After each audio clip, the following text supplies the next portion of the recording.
হাইকোর্টে জামিন নিয়েও চাঁপাইনবাবগঞ্জ কারাগার থেকে মুক্তি মিলছে না হারুনুর রশিদ নামে এক ব্যক্তির।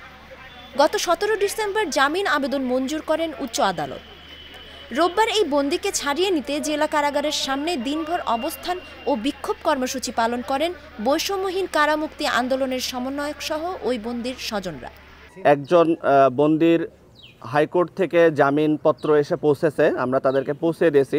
বন্দীর নাম হচ্ছে হারুনুর রশিদ, পিতা মৃত তাইফুর রহমান, বাড়ি গুঠাইল গ্রামে, এটা নাচল থানার মধ্যে পড়ে, চাঁপাইনবাবগঞ্জ। আমরা জামিনের সমস্ত কাগজপত্র সেখানে পৌঁছে দেওয়ার পরেও 48 ঘন্টার বেশি সময় হয়ে গেছে।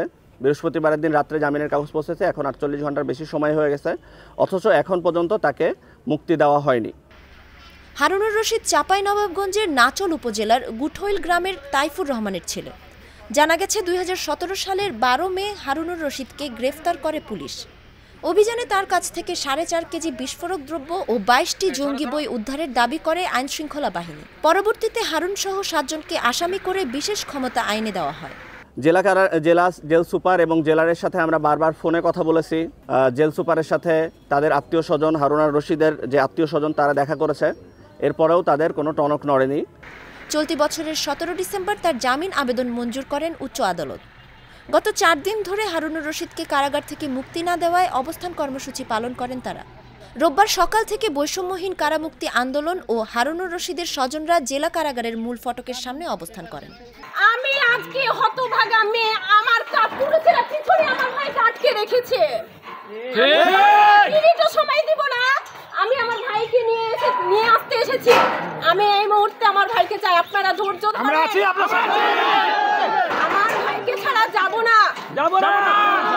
আমি দেখতে চাই জেলার কি করতে চাই আমার সাথে। এ সময় তারা হারুনের মুক্তির দাবি জানিয়ে বিভিন্ন স্লোগান দেন। এছাড়া কারাগারের জেলারকে আওয়ামী লীগের দোসর উল্লেখ করে স্লোগানের পাশাপাশি তার পদত্যাগের দাবি করেন। রোববার সন্ধ্যা পর্যন্ত হারুনুর রশিদকে জামিনে মুক্ত করা হয়নি। এরই প্রতিবাদে সোমবার সকাল থেকে বিক্ষোভ কর্মসূচি পালন করছেন বৈষম্যহীন কারামুক্তি আন্দোলনের নেতাকর্মীরা। এ সময় তারা জেলা প্রশাসককে স্মারকলিপি প্রদান করেন। এই বিষয়ে কথা বলতে একাধিকবার জেল সুপার মোহাম্মদ শরীফুল আলম ও জেলার মোহাম্মদ জাকির হোসেনকে মুঠোফোনে যোগাযোগের চেষ্টা করলেও তারা কেউই ফোন রিসিভ করেননি। এমনকি সরাসরি কথা বলতে কারা ফটকে গেলেও কথা বলতে রাজি হননি। চাঁপাইনবাবগঞ্জ সদর মডেল থানার ভারপ্রাপ্ত কর্মকর্তা রইসউদ্দিন বলেন, কারা কর্তৃপক্ষের লিখিত অনুরোধে কারাগার ও এর আশপাশের নিরাপত্তা জোরদার করা হয়েছে।